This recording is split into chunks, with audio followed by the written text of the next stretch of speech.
Casting is one of the most crucial elements of filmmaking. A great script can be undone if the wrong actor is cast, yet a great actor can elevate a poor script. The casting of The Lord of the Rings was a difficult process. It would require actors to move to New Zealand for 3 years, and take part in intense battle set pieces, and scale mountains as they filmed on location.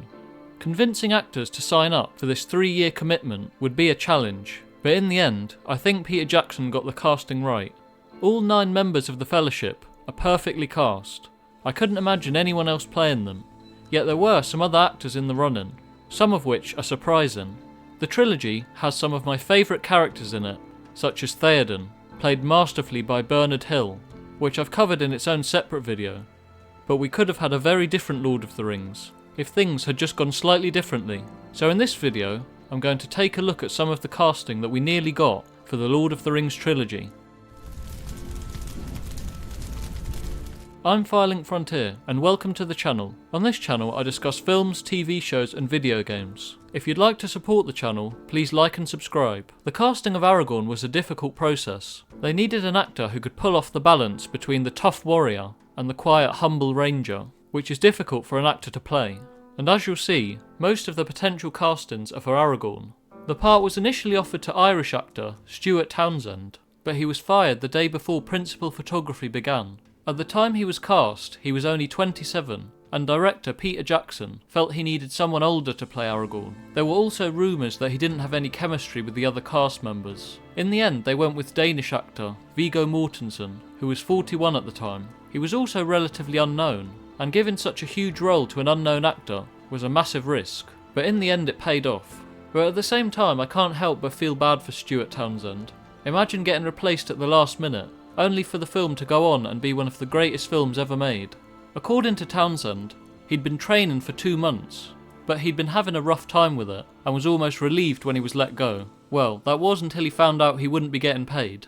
The next potential Aragorn is one of my favourite actors, Daniel Day-Lewis. He was asked to play Aragorn, but turned it down. Everything I've seen Daniel Day-Lewis in has been great, and I'm sure he would have done a great job as Aragorn. He was apparently asked twice, first during the initial casting, and then again after Stuart Townsend was fired. I wonder what his Aragorn would have been like. Daniel Day-Lewis is known to be a method actor, immersing himself in the roles. Out of all the potential castings, this is the one I think most likely would have been good, if it had have happened. You may not believe this, but Vin Diesel auditioned for the role of Aragorn, but he didn't get a call back. I can only imagine what the film would have been like with him in the role. Somehow I can't see it. Another strange casting choice was Nicolas Cage, who even got offered the role of Aragorn. Again, I can't see it. Maybe it's because he's become too much of a meme at this point, but the thought of him as Aragorn seems hilarious. He's one of those actors that I find funny, even when he's not supposed to be. Ultimately, he had to decline, as he didn't want to move to New Zealand for 3 years. While I like Nicolas Cage, I can't see him as Aragorn. It's funny to think about the fact that Nicolas Cage almost played both Superman and Aragorn. The final Aragorn casting in this video is Russell Crowe. At this point he'd already played Maximus Decimus Meridius in Gladiator, so he'd be used to filming fight scenes with a sword. The producers allegedly offered him 10% of the film's profits, but he turned it down, wanting an upfront fee. The film did go on to make $887.4 million, so I'm sure he regrets that. Crowe said that he felt Peter Jackson didn't really want him. The studio was probably pushing Jackson to cast him after the success of Gladiator. I could see Crowe playing the warrior side of Aragorn, but I'm less convinced about him playing the quieter, introspective elements, so I'm glad they went with Viggo Mortensen instead. Next up is a potential Frodo. Jake Gyllenhaal auditioned for Frodo, but he apparently bombed in the audition, with Peter Jackson telling him he's the worst actor he'd ever seen. For some reason, I can sort of see his face as Frodo, but I can't see him as being a 4-foot hobbit. I don't know, it's weird. The part went to Elijah Wood instead, who played a great Frodo. James Corden got 2 callbacks for Samwise Gamgee, and just no. I'm glad he didn't get that role.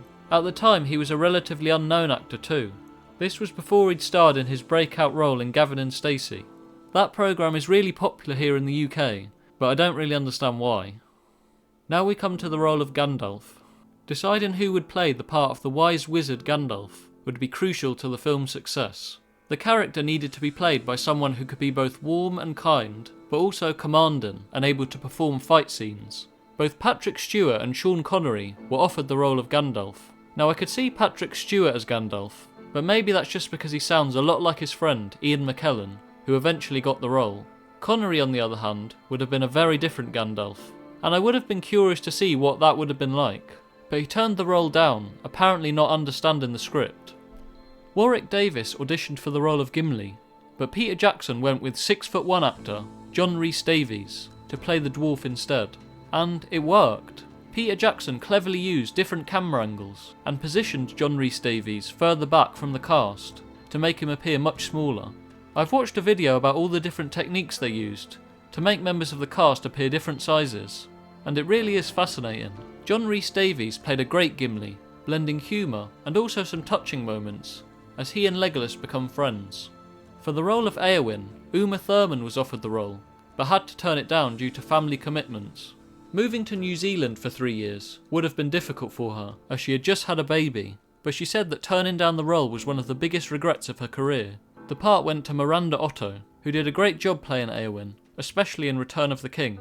And lastly, Liam Neeson could have played Boromir. The only problem was he didn't want to die in the first film like he had in The Phantom Menace, so he turned it down. They then got the obvious choice for a character who's going to die, Sean Bean, to play Boromir, and he did a great job playing the conflicted son of Gondor.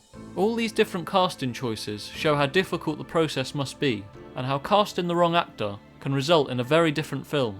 I mean, imagine a world where Jake Gyllenhaal and James Corden are climbing Mount Doom, and Nicolas Cage is saying, "For Frodo," with Patrick Stewart or Sean Connery as Gandalf. Ultimately, I think Peter Jackson made the right choices in the end, and The Lord of the Rings are some of my favourite films. I'm Firelink Frontier, and thank you for watching.